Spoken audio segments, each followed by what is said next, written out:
ज्ञान की गहराई चमक रही थी। वे बोले, गरुड़, तुम्हारे सवाल हमेशा संसार के कल्याण के लिए होते हैं। पूछो, क्या जानना चाहते हो? गरुड़ ने झुककर विनम्रता से कहा, प्रभु, मैंने कई बार देखा है कि जब किसी मनुष्य की अर्थी उठती है, जब लोग 4 कंधों पर शव को उठाकर श्मशान ले जाते हैं, उस समय आत्मा जैसे उन लोगों को देखती है। कभी कभी ऐसा लगता है कि आत्मा हर कंधा देने वाले को किसी अदृश्य तरीके से परख रही हो। मुझे समझ नहीं आता कि ऐसा क्यों होता है। क्या यह सिर्फ परंपरा है या इसके पीछे कोई बड़ा दिव्य रहस्य छिपा है? भगवान श्री कृष्ण ने हल्का सा दीर्घ श्वास लिया, मानो पूरा ब्रह्मांड उनकी सांसों के साथ चल रहा हो। फिर वे बोले, गरुड़, मृत्यु कोई साधारण बात नहीं है। ये वह दरवाजा है जहां से इंसान एक जीवन पूरा करके अगले सफर में प्रवेश करता है।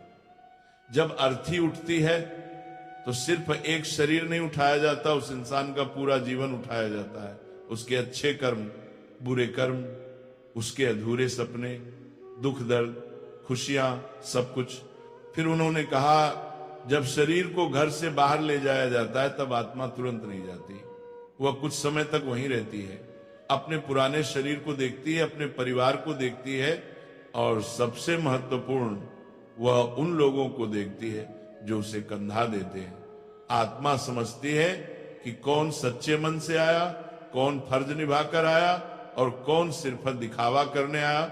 इसलिए आत्मा कंधा देने वालों को देखती भी है और परखती भी है। गरुड़ थोड़े आश्चर्य में बोले, तो क्या प्रभु, अर्थी को कंधा देना सिर्फ एक रस्म नहीं है? भगवान कृष्ण हल्के से मुस्कुराए और आगे बोलने ही वाले थे। भगवान श्री कृष्ण धीरे धीरे मुस्कुराए, फिर गरिमा भरी आवाज में बोले, नहीं गरुड़, कंधा देना सिर्फ लकड़ी और शरीर का बोझ उठाना नहीं है। ये एक तरह का ऊर्जा का आदान प्रदान है। ये एक अदृश्य रिश्ता है, मृत आत्मा और जीवित मनुष्यों के बीच, जो शब्दों से नहीं बल्कि भावनाओं से जुड़ता है। कृष्ण आगे बोले, जब कोई मनुष्य सच्चे दिल से, पवित्र मन से किसी की अर्थी को कंधा देता है, तब वो अपने मन का प्रकाश, अपनी करुणा, अपना सम्मान, अपनी श्रद्धा सीधे आत्मा तक पहुंचाता है।